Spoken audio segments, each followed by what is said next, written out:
Hi అండి, నేను సతీష్. అట్లా ఇంజనీరింగ్ అనగానే ఇంకా ఇతర కోర్సులు అనగానే కూడా మనం ఎక్కడ చదవాలి, దేశంలో ఏ ఇన్స్టిట్యూట్ బాగుంది, రాష్ట్రంలో ఏ ఇన్స్టిట్యూట్ బాగుంది అని మనం చాలామంది వెతుకుతూ ఉంటాం. సో దానికి సంబంధించి చూస్తే మనకు ఐఐటి, జేడబ్ల్ఈ, ఎన్ఐటీస్ ఇంకా ఇతర ఇన్స్టిట్యూషన్కి సంబంధించి చూస్తే దేశంలో పేరున్నదిగా బిట్స్ పిలాని సంబంధించినటువంటి ఇన్స్టిట్యూషన్ ఏదైతే ఉందో దానికి సంబంధించిన దాంట్లో చదవాలని చెప్పి చాలామంది చూస్తూ ఉంటారు. సో దానికి సంబంధించి బిట్షాట్ నోటిఫికేషన్ విడుదలైంది.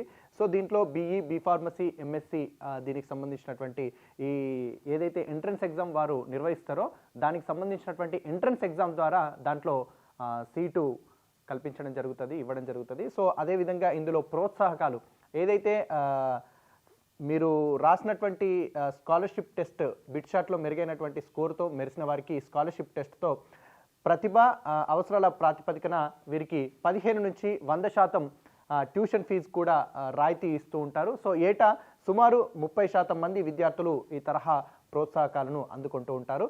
సో దానికి సంబంధించి ఒక్కసారి చూద్దాం. విద్యా సంస్థలలో దేశంలోని అతి కొద్ది సంస్థలలో బిట్స్ పిలాని ఒకటి. ఇంజనీరింగ్ విద్యలో పాత తరం ఐఐటి తర్వాత భారత్లో పేరున్న సంస్థగా ఈ Birla institute of technology and science bits దీన్ని చెప్పుకోవచ్చు. దీనికి పిలాని, గోవా, హైదరాబాద్లో క్యాంపస్లు ఉన్నాయి. ఇక వాటిలో వచ్చేసి బి ఫార్మసీ, ఎంఎస్సి కోర్సులను ఇంటర్మీడియట్ విద్యార్హతతో అందిస్తున్నారు. ఇక బిట్స్ నిర్వహించే ప్రవేశ పరీక్షతో అవకాశం కల్పిస్తారు. ఇటీవల మరి ఈ ప్రకటనకు సంబంధించి వివరాలు ఏంటి అనేది చూద్దాం.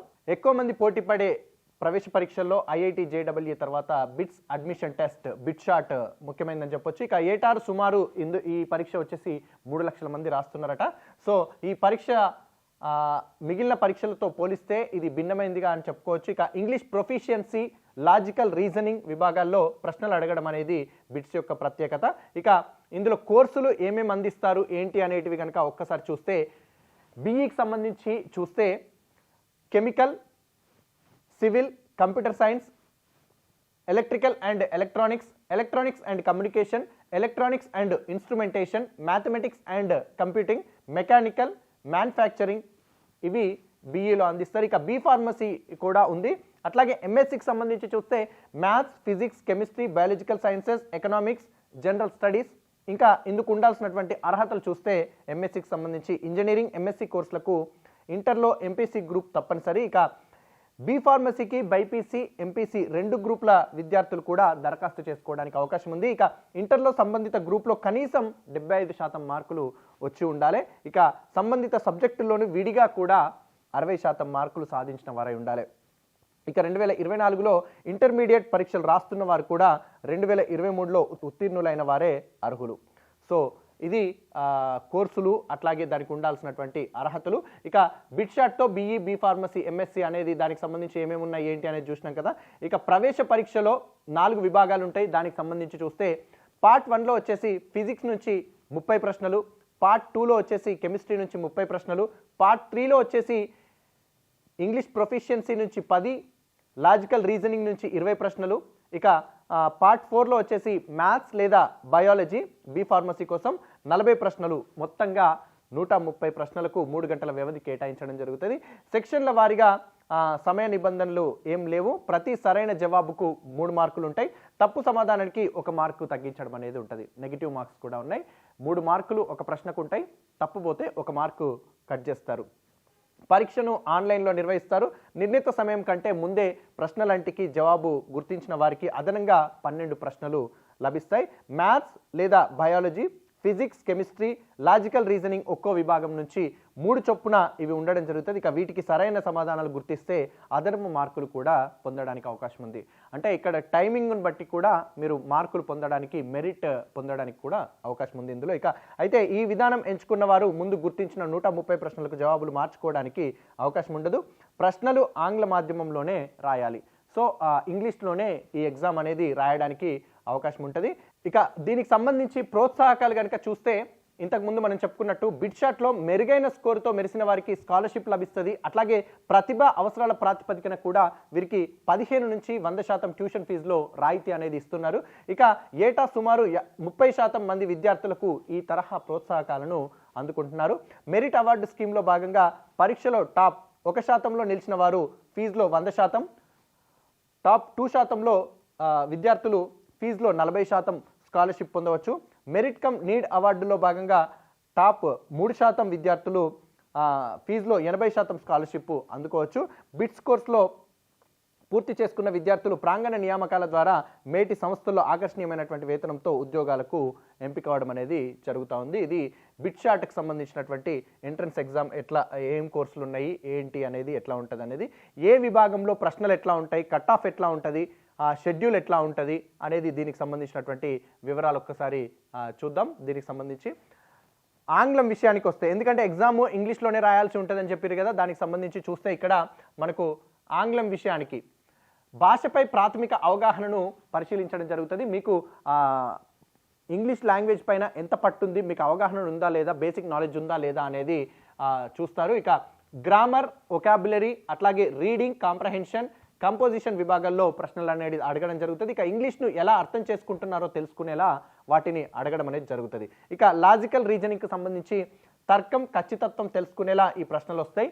ఇక వెర్బల్ విభాగం నుంచి analogy, classification, series completion, logical deduction, chart logic నుంచి ప్రశ్నలు అడుగుతారు. ఇక మనం పోటీ పరీక్షలలో ఏవైతే రాస్తూ ఉన్నాం కదా, వాటికి సంబంధించి లాజికల్ రీజనింగ్ అనేది ఎట్లా ఉంటాయి, ఖచ్చితమైనటువంటి ఆన్సర్ తెలిసి ఉండేలాగా, అట్లాగే లాజికల్ డిడక్షన్ ఎట్లా ఉంది, అట్లాగే చార్ట్ లాజిక్ సంబంధించినటువంటి చార్ట్స్ ఉంటాయి కదా, వాటికి సంబంధించినటువంటి ఇట్లాంటివన్నీ అడగడం అనేది జరుగుతుంది.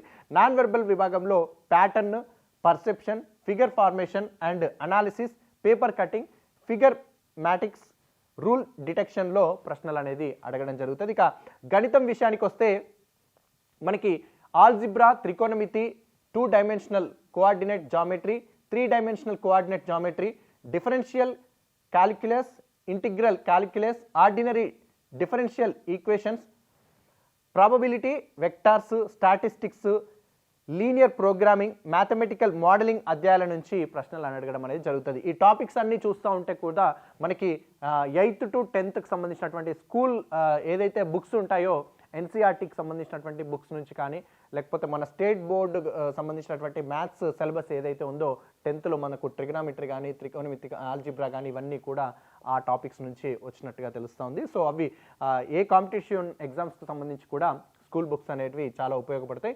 ఇక బయాలజీకి విషయానికి వస్తే దానికి సంబంధించి ఒక్కసారి బయాలజీ టాపిక్స్ ఎట్లా ఉన్నాయి ఏంటి అనేది కనుక ఇందులో ఒక్కసారి మనం చూసినట్లయితే, బయాలజీలో diversity in living world, cell life, structure, function, genetics and evolution, plants, animals, reproduction, ఇంకా గ్రోత్, అట్లాగే growth and movement in plants, reproduction, growth and development in humans, ecology and environment, biology and human welfare, biotechnology and applications విభాగాల్లో ప్రశ్నలు అడగడం అనేది జరుగుతుంది. ఇది biological సైన్స్కి సంబంధించి. ఇక ఫిజిక్స్ విషయానికి వస్తే units and measurements, kinematics, Newton laws of motion, impulse and momentum, work and energy, rotational motion, ఇంకా gravitation, solids, fluids mechanics, oscillations, waves, heat and thermodynamics, ఇంకా electrostatics, current, electricity, magnetic effect of current, electromagnetic induction, optics, ఇంకా modern physics, electronic devices అధ్యాయాల నుంచి ప్రశ్నలు అడగడం అనేది ఫిజిక్స్లో ఉంటాయి. ఇక కెమిస్ట్రీ విషయానికి వచ్చినట్లయితే states of matter, atomic structure, thermodynamics, physics and chemical equilibria, అట్లాగే electrochemistry, chemical kinetics, hydrogen and S block elements, P, D and F block elements, organic chemistry and hydrocarbons principles, stereo chemistry, organic compounds, environmental chemistry, experimental కెమిస్ట్రీల నుంచి ప్రశ్నలు అడగడం అనేది జరుగుతుంది. ఈ physics, chemistry దీనికి సంబంధించినవి చూస్తే మీకు ఇంటర్మీడియట్ లెవెల్కి సంబంధించినటువంటి సిలబస్ నుంచి ప్రశ్నలు అడగడం అనేది జరుగుతూ ఉంది. సో ఈ విధంగా ఉంటాయి. ఇంకా దీంట్లో కట్ ఆఫ్ ఎట్లా ఉంటుంది అనేది ఒక్కసారి చూసినట్లయితే దీనికి సంబంధించి ఏదైతే బిట్ షార్ట్ ఈ సంస్థలో బీటెక్ కెమికల్, సివిల్ బ్రాంచ్ల కంటే ఎంఎస్సి ఎకనామిక్స్, మ్యాథ్స్, ఫిజిక్స్ సబ్జెక్టుల్లో చేరడానికి ఎక్కువ మంది దీంట్లో ఆసక్తి చూపుతున్నారు. ఇక అందువల్ల ఎంఎస్సి కట్ ఆఫ్ స్కోర్ వాటికంటే ఎక్కువగా ఉంది. మొత్తం 390కి 220 మార్కులు పొందిన వారు ఏదైనా క్యాంపస్లో ఏదో ఒక ఇంజనీరింగ్ విభాగంలో సీట్ ఆశించవచ్చు. అయితే ఎంఎస్సి జనరల్ స్టడీస్ కోర్స్ ఒక్క పిలాని క్యాంపస్లోనే అందుబాటులో ఉంది. ఎంఎస్సి కోర్సుల్లో చేరిన వారు ఏడాది అనంతరం డ్యూయల్ డిగ్రీ చదువుకోవడానికి అవకాశం ఉంటుంది. ఇక మొదట ఏడాది కోర్సులో చూపిన ప్రతిభతో ఈ సీట్లు అనేది కేటాయిస్తారు. ఇక ఈ విధానం ఎంచుకున్న వారు 5 ఏళ్ల వ్యవధితో నచ్చిన బ్రాంచ్లో ఇంజనీరింగ్తో పాటు ఎంఎస్సి కూడా మీరు పూర్తి చేసుకోవడానికి అవకాశం ఉంటుంది. అట్లాగే ఇంటిగ్రేటెడ్ ఎంఎస్సి కోర్సులకు సంబంధించి 4 ఏళ్లకే పూర్తవడం జరుగుతుంది. మిగతా వాటిలో ఈ వ్యవధి 5 ఏళ్ళు ఉంటుంది. ఈ పరీక్షలో పొందిన స్కోర్తో ఎన్నో ఇతర సంస్థలు వీళ్ళకి ప్రవేశాలు అనేది కల్పిస్తున్నాయి. ఇక దీనికి సంబంధించినటువంటి ముఖ్యమైన సమాచారం కనుక చూస్తే ఆన్లైన్ దరఖాస్తులు సెషన్ 1 లేదా రెండింటికి కలిపి ఏప్రిల్ 11 వరకు స్వీకరిస్తారు. ఇక ఒక్క సెషన్ 2లోనే పరీక్ష రాయాలనుకున్న వారు మే 22 నుంచి జూన్ 10లోగా దరఖాస్తు చేసుకోవడానికి అవకాశం ఉంటుంది. ఆన్లైన్ పరీక్షలు వచ్చేసి సెషన్ 1 మే 21 నుంచి 26 వరకు నిర్వహిస్తారు. ఇక సెషన్ 2 వచ్చేసి జూన్ 22 నుంచి 26 వరకు రోజు 2 విడతల్లో ఇవి ఉండడం జరుగుతుంది. ఫీజు ఏదో ఒక సెషన్ కోసమే అయితే పురుషులకైతే 3,400 రూపాయలు చెల్లించాలి. ఇక మహిళలకైతే 2,900 రూపాయలు చెల్లించాలి.